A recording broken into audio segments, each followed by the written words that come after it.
What a sweet privilege it is to be joining once again this remarkable community. A community which continues to grow by the moment in both quality and quantity. The Lost Princess Initiative, to share some words of Torah. Today we're going to learn a teaching from the Holy Tzaddik, the HaMeor SheBah, Rav Nachum of Chernobyl, Zechus Hagein Aleinu. You know, the Baal Shem Tov said, Halavai,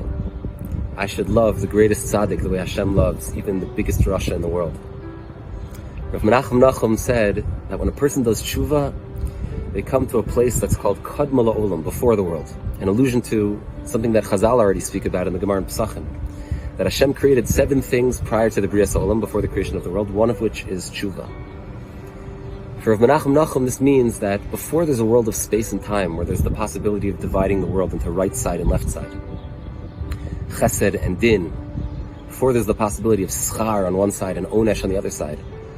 we go to a world that's before space and time, before the world could be divided into 2 halves. And there we arrive at the simple but remarkable Ratzon HaTov Lahetiv, the will of Hashem who is good, to give good to His creations.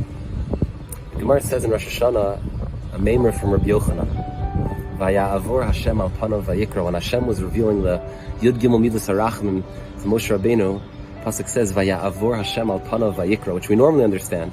to mean that Hashem passed over Moshe Rabbeinu's face. But the Gemara says, Rav Yochanan writes, if not for the fact that the Pasuk said this, we wouldn't be able to say such a thing. But Vaya'avor Hashem al panav vayikra means that Hashem passed over His own face. What did Hashem pass over His own face? So Rav Yochanan says that just like a Shliach Tzibor, when they stand up to daven for the Amud, they take a talis and they pass it over their face. So Hashem draped Himself in a talis like a Shliach Tzibor, teach Moshe Rabbeinu the Yud Gimel Midas HaRachman. Now in that Gemara, the Maharsha has a comment where he says that I once saw in an old book of the Mikubalim, that talis that Hashem was wearing when He taught Moshe Rabbeinu the Yud Gimel Midas HaRachman, these 13 principles of mercy, is the same white talis. It's the same talis lavan that Hashem was wearing when He created the world. Now if that would ring esoteric when we would normally read it, in light of the words of the Holy Tzaddik Rav Nachum, we can understand that what the Maharsha is trying to teach us is that just as the color white is the pure color before it's refracted into its various different hues,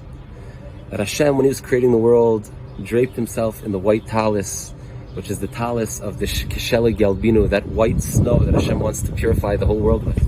in order to give good, because it is the Teva Tov Lahetiv, that good that Hashem wants to give to the world, which was the whole Tachlis HaBriya, the Ratzon HaTov Lahetiv that Hashem draped Himself in when He was creating the world, is the same talis that when Hashem wanted to reveal this remarkable Koach of Teshuva, this awesome Koach of Teshuva that Hashem gave to the Jewish people, He draped that talis over His face as if to cover His eyes, not to be able to see. Lo hibit avon b'Yakov, lo ra amul b'Yisrael. Hashem doesn't want to look at the avon of Yaakov, or to see the amul of Yisrael, to see the negative in the Jewish people, to see the negative in His world, is not the Ratzon Hashem. Hashem wants us to come to the place that's called Kadma La'olam, the place before we even knew that there was the possibility of choosing something which would be on the right side or the left side. But in a place where we run right into the arms of our Father in heaven, where Hashem wants to give us the greatest good, which is a relationship with Him Himself.